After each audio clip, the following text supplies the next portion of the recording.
निम्न में से कौन सा स्थल वनस्पति संरक्षण के लिए स्वस्थान या इन शितु नहीं है? क्या है सही answer? Which of the following site is not an in situ system for the plant conservation?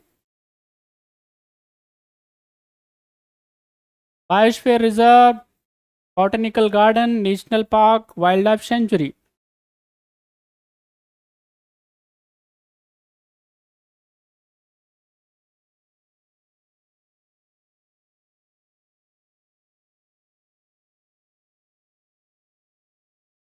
देखिए, बायोडाइवर्सिटी के कंजर्वेशन की अगर हम बात करते हैं मेथड्स के बारे में, बायोडाइवर्सिटी कंजर्वेशन के हमारे पास में दो मेथड हैं। एक है आपके पास में एक्स शितु और एक है आपका इन शितु। ये दो तरीके हैं हमारे पास में बायोडाइवर्सिटी के कंजर्वेशन के। एक्स शितु का मतलब क्या होता है भाई? यहाँ पे इसको बोलते हैं बहिर्स्थाने।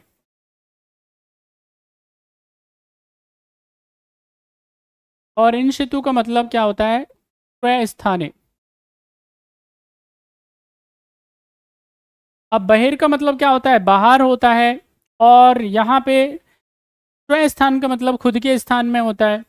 अगर कोई भी प्रजाति है, कोई भी स्पीसी है, चाहे वो प्लांट की है चाहे वो एनिमल की है, और अगर मान लेते हैं उसमें इस पे उसकी प्रजाति पे कोई संकट है, कोई खतरा है, कोई डेंजर अगर आ गया है, क्रिटिकल अगर सिचुएशन है, तो देखा जाता है तो यहाँ पे क्या होगा? अगर उसकी संख्या में क्या हो रहा है, बहुत तेज़ी से कमी आ रही है, वैसी स्थिति में क्या किया जाता है? क्योंकि वहाँ पे क्या फैक्टर्स हैं, क्या पानी वानी की व्यवस्था है कि नहीं है, खाने पीने की व्यवस्था है कि नहीं है, इन्वेजन ज़्यादा तो नहीं हो रहा है, या उसको किसी प्रकार का कोई दूसरी प्रजाति का कोई अटैक तो नहीं है, क्या रीज़न है, किन रीजन्स की वजह से ऐसा हो रहा है।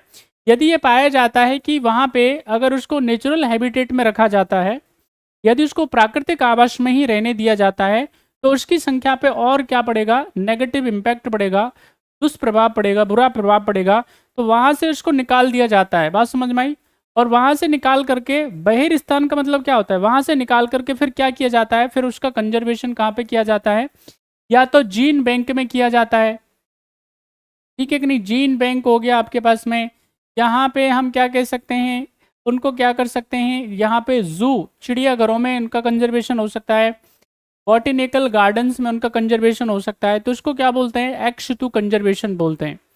इन सितु कंजर्वेशन का मतलब क्या होता है? यहाँ पे जो स्पीसी है उसी को क्या किया जाता है, जिस जगह पे वो रह रही है, वो जो उसका स्थान है, जो उसका हैबिटेट है, उसी हैबिटेट में उसके लिए फेवरेबल कंडीशंस प्रोवाइड कराई जाती हैं।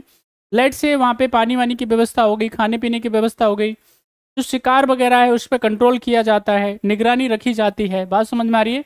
तो उसको क्या बोलते हैं? स्वस्थानीय या इन सितु कंजर्वेशन। अब इन सितु कंजर्वेशन जो जनरली होता है वो कहाँ पे होता है? नेशनल पार्क अच्छा एग्जाम्पल है। नेशनल पार्क के अलावा अगर हम बात करते हैं तो यहाँ पे इधर आपका बायोस्फीयर रिजर्व हो गया। बायोस्फीयर रिजर्व के अलावा तीसरा हमारे पास में क्या है? Wild life sanctuary. तो ये क्या है? ये इन सितु कंजर्वेशन के प्रयास होते हैं। तो दो हमारे पास में तरीके हैं। We have two methods of biodiversity conservation. जैव विविधता के संरक्षण की हमारे पास में दो विधियां हैं, दो हमारे पास में प्रयास हैं। ये पूछ रहा है निम्न में से आपको बताना है कौन सा स्थल वनस्पति संरक्षण हेतु स्वस्थान पद्धति इन सितु नहीं है। इन सितु नहीं है तो इसका मतलब क्या है? यहाँ पे आप देखेंगे बायोस्फीयर रिजर्व, ये तो क्या है आपके पास? इन सितु है। बॉटनिकल गार्डन नहीं है। बॉटनिकल गार्डन क्या हो जाएगा? इसका सही आंसर हो जाएगा the right answer. Next question, question number 6 answer करें सारे बच्चे। ध्यान से क्वेश्चन को पढ़िए और फिर आंसर करिए।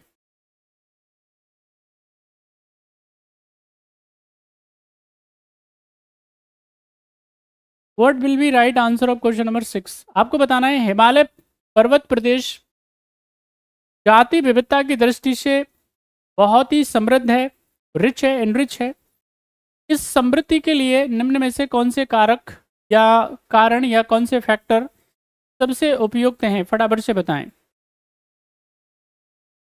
यहाँ अधिक वर्षा होती है जो प्रचुर वनस्पति वृद्धि को बढ़ावा देती है। विभिन्न जीव भौगोलिक क्षेत्रों का संगम है। इस क्षेत्र में विदेशज और अति आक्रामक जातियां प्रवेश नहीं कराई गई हैं। यहाँ मनुष्यों का कम हस्तक्षेप है।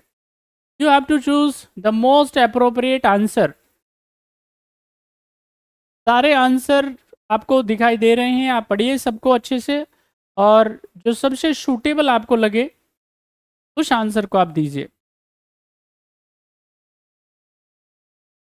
Question number 6 on your screen is, करें आंसर क्या होगा, what will be right answer of question number 6।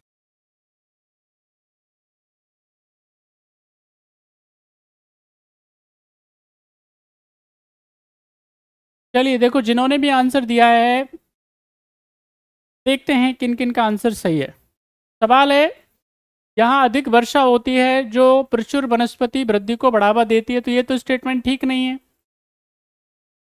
देखिए लद्दाख वगैरह आप जानते हैं सारे बच्चे, सोनम वांगचुक साहब का आंदोलन, ठीक है। क्लाइमेट फास्ट के बारे में आप सब बच्चों ने खूब सुना होगा, हमने भी हमारी क्लास में कई बार बताया है। तो यहाँ पे बारिश बहुत कम होती है, ठीक है कि नहीं, मुश्किल है क्योंकि माइनस में टेम्परेचर होता है। तो वैसी स्थिति में यहाँ पे आप जानते हैं कि वनस्पति वगैरह जो है, पेड़ पौधे वगैरह ज़्यादा मिलेंगे नहीं। विभिन्न जीव भौगोलिक क्षेत्रों का संगम है, बात समझ में आई। तो यहाँ पे ये सारी जो बातें हैं वो सब ठीक हैं अपनी जगह पे, बट यहाँ पे जो सबसे खास है वो ये है कि यहाँ पे जो ह्यूमन इंटरफेरेंस है वो क्या है, बहुत कम है। There is less interference from the human.